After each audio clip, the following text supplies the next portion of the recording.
So let me just begin this video by saying that I really didn't know how to start this video. I'm not a professional YouTuber by any means. Although I have been on a few YouTube channels like Dan Who Reviews and Comics, Toys, and Travel. What I do know is that for years this has been a video that many have requested for me to do.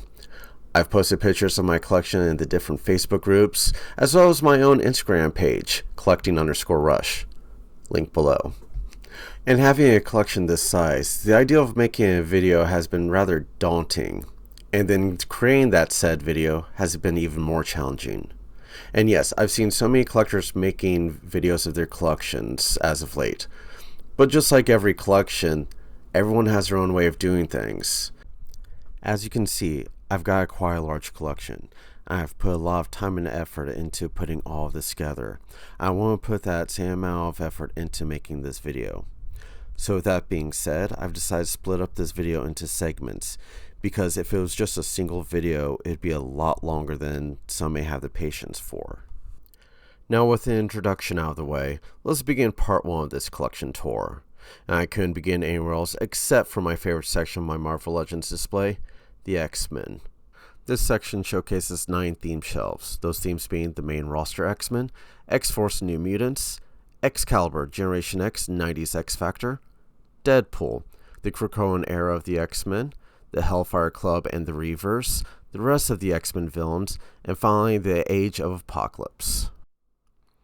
Let's take a look at each one of these displays, starting with shelf number 1, X-Men Main Roster.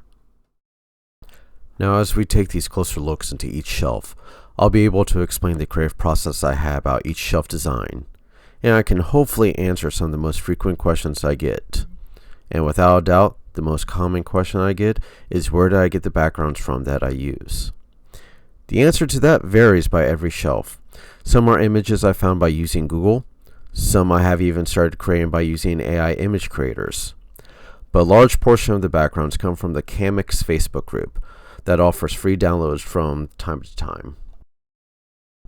For every generation of comic book collectors, everyone has their own definitive team lineup when it comes to the X-Men.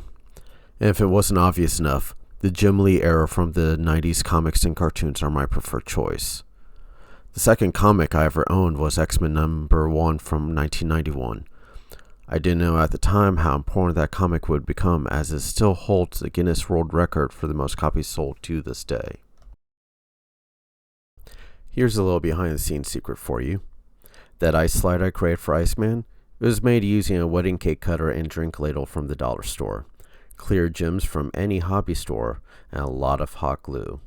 I always love finding budget-friendly ways to enhance the displays. Shelf number 2, we have the Uncanny X-Force, 90s X-Force, as well as the New Mutants. Going back to the design choices I made for displays, you will see with these first 3 shelves I decided to go with a mansion-style background, since in the 90s and early 2000s, most of the X teams on display called the X Mansion home from time to time, or at least came home for a visit on occasion. This background design was one that came from the Comics Facebook group. I just altered some of the designs, such as replacing the offered pictures on the wall with the comic covers that I think best represent the teams that are on that display. All of the stairs and railings you see in the displays I picked up from a local hobby store, but they can also be found online, such as sites like Amazon. Just look for 1/12 scale dollhouse accessories. I then added a dark wood varnish and stain to these staircases to give them a better look. But speaking of online stores, many of the power effects you may see, and know clearly that Hasbro did not produce them, you can find online at the Can of Beams website. The website offers a large variety of designs, with new and more designs always getting created. I'll include a link to all these sites in the description below. And yes, that is a Fortnite figure standing in for the Mutant Elixir. I decided the figure was close enough in looks to be an easy stand-in until we get an official one.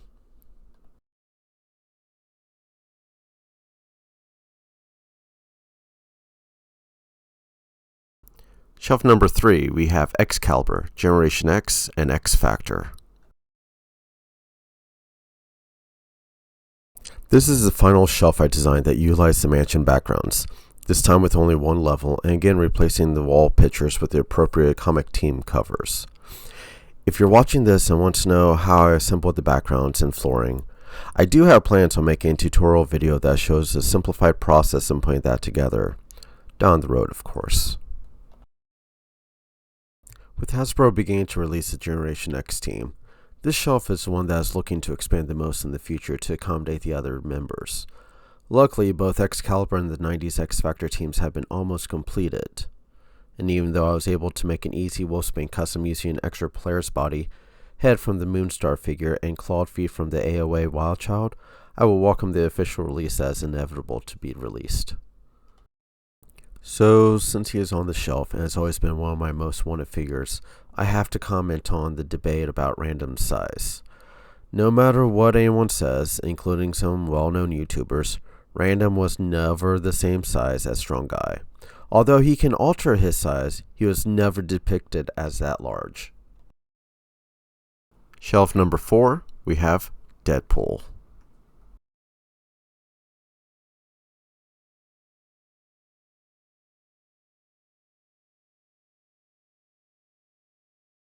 I initially was not looking to dedicate a full shelf to Deadpool alone, but Hasbro has released so many wildly different versions of the character that it would be a shame not to display them. And with the complete craziness of the Merc with the Mouth, non-Marvel Legends would fit in display as well, such as the Funko Pops or the interactive talking head I picked up on clearance a few years ago. And yes, that is the what-if version of Nebula on the shelf. But for this display, she is standing in as one of Deadpool's ex-girlfriends, the character Copycat. The background I chose to use for the Deadpool display, I again have to give credit to the Camix Facebook group. The armory style just worked flawlessly for a Merc for hire. Shelves 5 and 6, we're going to be taking a look at the Krakoan Age as well as the Sentinels.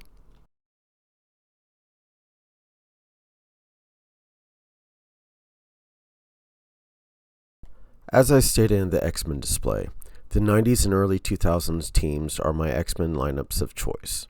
But with the release of the HasLab Sentinel, I knew that a larger display space would be needed. I'm not much of a diorama builder, so with the modern version of the teams in the comics located on the living island of Krakoa, I was able to make a believable display using some fake plants I had bought from Walmart.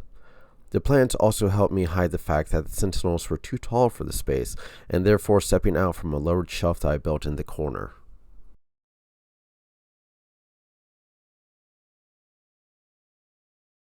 Also a plus in the Krakoan era, all of the mutants are shown to be able to wear any and all of their costumes from any point in time. As well as on the island, all mutants are welcomed, whether they are considered good or evil. That allows the display to not only have the modern releases of the characters, but also any other versions of the heroes or villains that don't fit on the other shelves that have been released previously.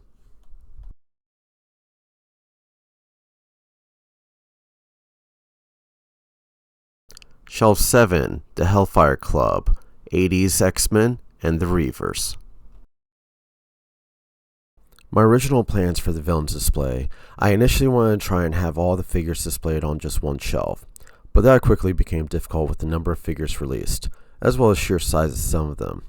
Luckily, with the release of the Hellfire Club box set, as well as the amazing Hellfire Club background, again found on the Camix Facebook group, I had a great way to split the display. And since the villain Donald Pierce was both a member of Hellfire Club as well as the leader of the Reavers group, I was able to add that team to the shelf as well. The split in the villains display also gave me the opportunity to find a place for some of the other X-Men figures that were released in their older costumes, figures that I had but were not using at the time. My guidelines for my collecting is to try to have only one version of each character, unless it makes sense for multiples, such as members of different teams or alternate realities. Shelf 8, we're going to be taking a look at the rest of the X-Men villains. One of the biggest challenges I come across while putting together a display is how can I place so many unique characters together on a shelf when they have never appeared together in the comics? Well, for this villain shelf, I took a reference from a backstory of the 90s X-Men Annual number 1. This backstory had Jubilee using the Danger Room computer to bring up a list of all the X-Men's top villains. That led me to create a display that, in essence, would show what one would consider holographic images of all the villains on display in the Danger Room. And yes, that's an easy kit bash of Lady Mastermind that I'm putting together. As you can see, the Danger Room concept has allowed me to get creative in making a display that would fit so many figures together on a shelf without looking too cluttered. Using some thick acrylic boards, I was able to give the shelf levels while never cutting off the light source from any view, so every character can be clearly seen. If I have a chance to throw in any type of comics Easter egg into a display, I do, such as Arcade sitting on the Sentinel's shoulder as seen in the villain splash page from XMen number 1. As with any collector, if I'm able to use extra parts from figures I'm not using to kit bash a character we have not officially received, I'll do it, such as this version of Moira X currently in the comics.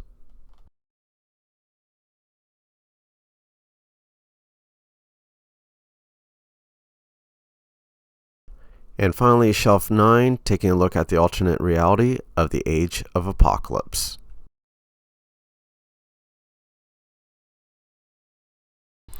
As I mentioned previously, I began collecting comics in the 90s, and back then the Age of Apocalypse was a fascinating crossover. For 4 months all of the X titles ended, and then started fresh with an all-new series existing in this new, alternate world. I know since then the story is a hit or miss in the community, but I've always loved it and hope more figures are released to expand this display. For any sharp-eyed viewers, yes, that is the AOA Shadow King accessory that came with the Toy Biz figure from the 90s. I found this figure cheap at a local comic shop and the scale of it still works with the other 6-inch Legends. Creating the design for the display was challenging and went through many changes to get just the right feel for what I was going for. The background itself is just a random futuristic city I found on Google. I'm pretty sure it's from a game, but unfortunately I'm not sure which one. The bones on the ground are cheap skeletons I picked up from Dollar Tree during the holidays, and were easy to pull apart to more easily scatter. And finally, the fencing they're breaking through is just a gutter covering that can be found at any hardware store. So that brings us to the end of part 1 of my collection tour. But don't worry, as you can see there's still plenty of Marvel for me to show off. And then some. But till then, if you want to see the rest of my collection, head over to my Instagram page, collecting_rush. Pictures of all of my collection there that you haven't even seen yet. If you like something, come back to this video, leave a comment below, let me know what you want to see next. But till then, I'm Rush.